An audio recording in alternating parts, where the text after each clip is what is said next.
Hello, bonjour, bonsoir. N'hésitez pas à partager la vidéo s'il vous plaît. Il y a souvent des gens qui disent que dans l'objectif de diaboliser la communauté Fulbe, de la stigmatiser et de la présenter comme étant le monstre de l'histoire de l'Afrique, ils ont tendance à traiter nos ancêtres Peuls comme El Hadji Oumar Foutiyou Tall, Ousmane Dan Fodio, Abdelkader Khan comme étant des terroristes parce qu'ils ont fait des guerres en Afrique.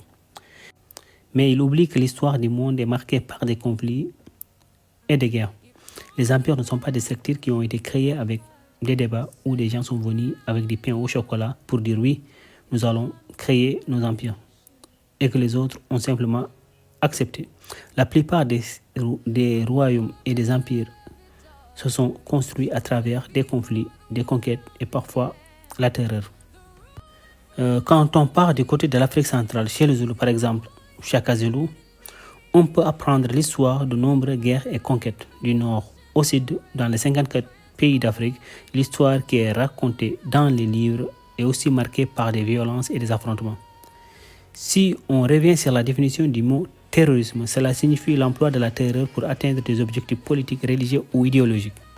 Donc, on peut considérer que les envahisseurs qui sont venus en Afrique pour créer des colonies, détruire des civilisations, massacrer des milliers et des milliers de personnes, comme Louis Faidherbe et d'autres, pourraient être considérés comme des terroristes selon la définition, ou selon cette définition.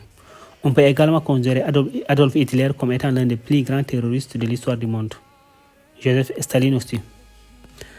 Et quand on regarde l'actualité en 2026, on peut voir de manière très claire que certains politiques menés par certains présidents ou dirigeants peuvent être perçus comme du terrorisme si l'on suit strictement la définition du mot terrorisme telle qu'elle est donnée dans les manuels.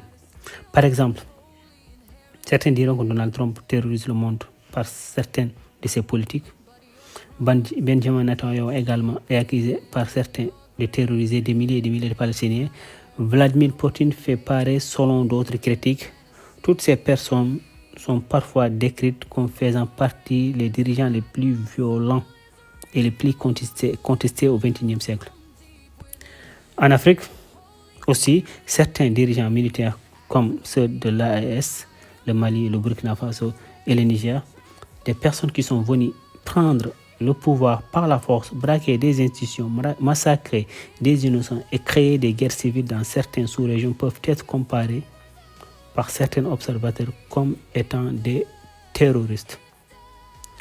Mais on peut constater que certains préfèrent utiliser le terme terroriste uniquement pour l'objectif de diaboliser certains groupes d'individus ou certaines communautés, pour diaboliser les ancêtres de certaines personnes et oublier le contexte historique dans lequel ces ancêtres ont émergé.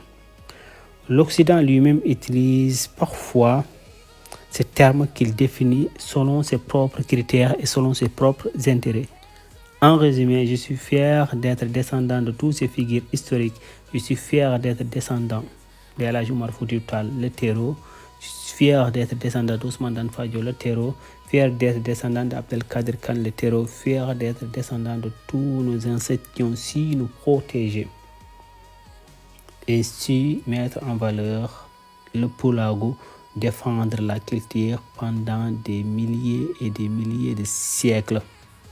Le Pulago est une valeur fondamentale dans l'histoire des Peuls qui consiste la dignité, l'honnêteté, la bravoure et tant d'autres qualités.